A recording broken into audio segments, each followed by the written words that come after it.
1, actually. So let's get started with our work session ahead of our Monday night meeting. We'll pay bills, approve minutes, and then we'll have item number 3, which is a resolution for an alcohol license at Patton Creek. Ms. Dickerson? There are no issues with this request from the zoning inspector and also from the chief of police. Any member have a question about that? All right. Item number 4 is also an alcohol license for Z&L Investments at 1550 Montgomery Highway. Ms. Dickerson? There are no issues with this request either from the chief of police or the zoning director. Very good. Any questions on those items? Mr. Murphy has submitted resumes to the members regarding items 5 and 6. I know he would welcome any questions on his recommendations for those 2 positions. Item 7, Ms. Cornett, is a budget amendment. I think you have 7 through 10, so get comfy. Okay. So this item is a budget request to make funds available to reconfigure a conference room on the 2nd floor to make space for the new employees that were authorized in the 2025 budget. This does not require additional funding from the general fund. We found, with the help of Mr. Aldaca, some excess funds that were left over from another project to be able to claim to use for this project. Very good. Any questions for Ms. Cornett? Just one. I guess I remember during the budget talks, the figure was around 100,000. It was. So I see 55,000 here. Is that going to cover the needs? Yes. So since then, we kind of revised. We tried to figure out the most efficient and low-cost way to create nice workspaces. And so this project now is going to be some nice, it'll be an open office concept with nice cubicles that are higher, but they won't look shabby, and what they will be happy, it'll be happy workplaces for people to work in. Very good. Any other questions? Item 8, Ms. Cornett, is a resolution accepting an award from the Alabama Tourism Department for SEC baseball. Yes, we received an award notification for $575,000 that requires acceptance of that award. And so this request is for permission to execute that agreement to receive this money, and then also to make the funds available for expenditures. So you can see by that agreement that there's 4 quarterly installments. That $575,000 will not be fully funded until July of 2025, and at that point in time, we will release that funding. Very good. Any questions about the contribution from the tourism director? All right. And then item 9 is authorizing the mayor to execute a letter of intent for the purchase of a new rescue unit.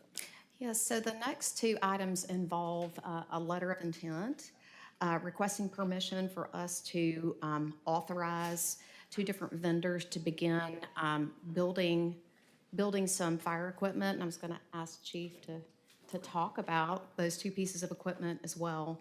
The lead time on both of those pieces of equipment is relatively long, and so we don't want to lose our place in line. But Chief, you want to fill in?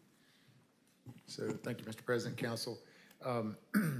Over the past several years, you guys have funded several apparatus purchases, large apparatus purchases for us to get us back up to speed, to kind of follow NFPA standards and national best practices. And so there's also been discussion about us using the EMS transport money to fund some of these purchases. And obviously that money has to be built up this year in order to do that.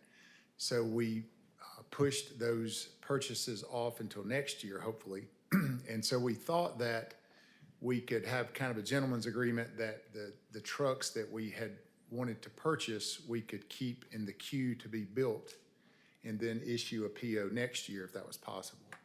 And so we don't want to do that without some type of an agreement that says that we'll do what we say we're going to do next October. So if you see fit as a council that we could purchase an engine and a rescue truck next year at this time, after budget passes, with those funds that we collect through EMS transport, then this agreement would allow us to keep these trucks being built. It does kind of require us to purchase the trucks. However, both manufacturers and dealers said that they could sell our trucks if we decided not to purchase them. So that's what this agreement would be, is to allow them to continue to build those trucks. Sutphen has a 3-year, 32 to 36-month build time for an engine, and Wheel Coach, who builds our ambulances, has a 18 to 24-month build time. So if we got them out of the queue and they weren't being manufactured, we would be another year down the road. So. I think the other thing I'd like to just mention with the transport fees, annually, the net amount of transport fees that come in is around $2 million. So we're hoping that would be the amount retained from this year, and that could be the balance that would provide the funding to be able to purchase both of these units as well. You want to say something about, you didn't want that to reflect in 25's budget, and we wanted to make sure it reflected in 26. Right. So typically, we don't pay for these units until we receive them, but a PO has to happen before you receive them. And just for financial purposes, we would need to have a budgeted expenditure if we're going to release a PO. So the idea is no PO this year with this letter of intent. We would issue a PO for fiscal 2026 and then hopefully receive and pay for the unit in fiscal 2027. Did I do the math right? Correct, Okay. or when the trucks would arrive, vehicles. The rescue truck would arrive sooner, obviously the engine a year later. Questions for Ms. Cornett or Chief Bentley? Your rescue unit and engine, what do you anticipate those to run? I'm sorry. Cost-wise? Cost-wise, yes. Rescue unit's 400,000 and engine's 1.2. And then how much should we bring in transport fees? We'll probably bring in somewhere around 2.4 to 2.5 million this coming year, but we have to pay some type of state, what's it called? It's an allocated tax. I didn't know we could be taxed, but it's something to do with the state for all transport agencies pay it. So that's somewhere in the neighborhood of 300,000. So that would leave 2.1 million in excess from those fees projected. Gotcha, so that's about 500,000 left over in additional funds? Our hope would be to roll that money over into a fund so that we could utilize that money and bank that money each year. And so when a ladder truck was needed to be purchased, you would have funding to do that, and we'd purchase an engine and rescue unit each year to keep us on a 10-year and a 5-year rotation. What about staffing for the rescue unit? I'm sorry, what about? Would this be an additional rescue unit, or would this replace an existing one, I guess? It would replace an existing unit that's in service. Gotcha, thank you. All my questions. Are there any contingent deferred sales charges if y'all decide not to purchase? You know, the letter of intent says that we'll issue a PO this time next year when the budget passes. I would hope that we would, say we do what we say we're going to do. But we've been assured by the companies that they could sell our vehicles if we didn't purchase them based on our specifications. And it does have the word non-binding. Okay. Thank you. All right, thank you both. Consideration. Yes, we do plan to, at a later date, come and talk about a request to commit the transport fees to future purchases of property, plant, and equipment related to fire. That has not yet been done, but we plan to do that. Very good, thank you. Mr. XO, I believe you're up next. with an item authorizing the mayor to execute a renewal of the health service agreement with QCHC for inmate health care. Yes, sir. Good evening. This is the same contract we have every year, it just goes up every year. It's already been funded with the passing of the budget, so we're just asking you to sign the contract for FY '25.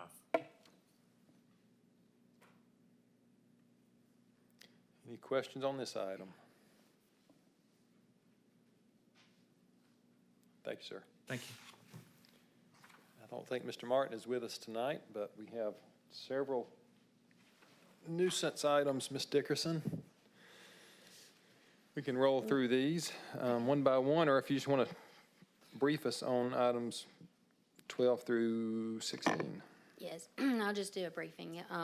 We have the properties located at 1221 Rumsum Drive, 219 Russell Woods Drive, 425 Shades Avenue, 2344 Mountain Oaks Lane, 2337 Tyler Road. Updates and pictures will be provided on Monday. Okay. Any questions for Ms. Dickerson on any of those five? And then item 17 is a conditional use approval for an indoor golf venue at Knox Square. Ms. Dickerson. Yes, there's been no changes since the last time where Mac had presented this. Very good. So that will be a second reading and vote on Monday. Item 18 is a second reading of ordinance 24-2660. And I can handle this one and the next one together. The 2308 Old Rocky Ridge Road, both of those were recently annexed into the city of Hoover, so this is bringing it to the city of Hoover's zoning classification for both of those. Very good. And that is a second reading on both of those. And that's correct. Any questions on either of those? Very good. Short work in 13 minutes. Thank you all for your attendance. We're adjourned.